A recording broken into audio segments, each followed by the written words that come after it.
তারেক রহমানের স্বাগত জানাতে ঢাকায় আসছেন বরিশাল বিভাগের বিএনপি নেতাকর্মীরা এবং বলা হচ্ছে বিভাগের 6 জেলার নেতাকর্মীরা এরই মধ্যে লঞ্চ বুকিং দিয়ে ফেলেছেন।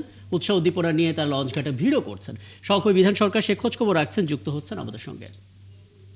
বিধান, একটু বলবেন আসলে 6 জেলা থেকে আসলে নেতাকর্মীরা লঞ্চ বুকিং দিয়েছে, ধারণা দেবেন আসলে কখন সেই লঞ্চগুলো ছাড়তে পারে এবং কত পরিবার মানুষ আসলে ঢাকায় আসছেন, এখনকার পরিস্থিতি একটু জানাবেন আমাদেরকে।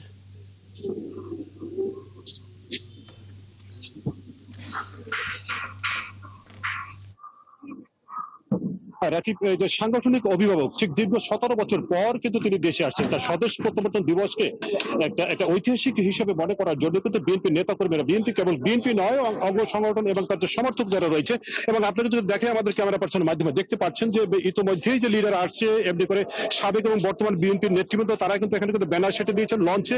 এবং আমরা যে খবর পেয়েছি এখন পর্যন্ত 3টি লঞ্চ এখান থেকে ছেড়ে যাবে বরিশাল থেকে। এখন পর্যন্ত যে বুকিং হয়েছে এই 3টি লঞ্চের মধ্যে আপনাকে বলতে পারি যে একটি লঞ্চে তারা রান্না বান্না হবে এবং সেখান থেকে সব লঞ্চগুলোতে এখানে যে নেতা কর্মী এবং সমর্থক যারা যাচ্ছেন ঢাকাতে, তাদের জন্য তারা এখানে কিন্তু খাবার সরবরাহ করবেন। তো সব মিলিয়ে কালকে 10টায়, ঠিক সকাল 10টায় তারা কিন্তু নেমে যাবে এই যে পল্টন থেকে, আপনার যে ঢাকার যে পল্টন সেখান থেকে চলে যাবে সদরঘাট থেকে। তারপর তারা কিন্তু তাদের যে নেতা যে আসছেন তাকে বরণ করার জন্য, ঠিক সেই নেতার যে বরণ করার উদ্দেশ্যে তারা কিন্তু সেখানে রওনা দেবেন। নেতার কথা শুনবেন, এই জন্যই কিন্তু তারা উজ্জ্বলিত উচ্ছ্বাসিত।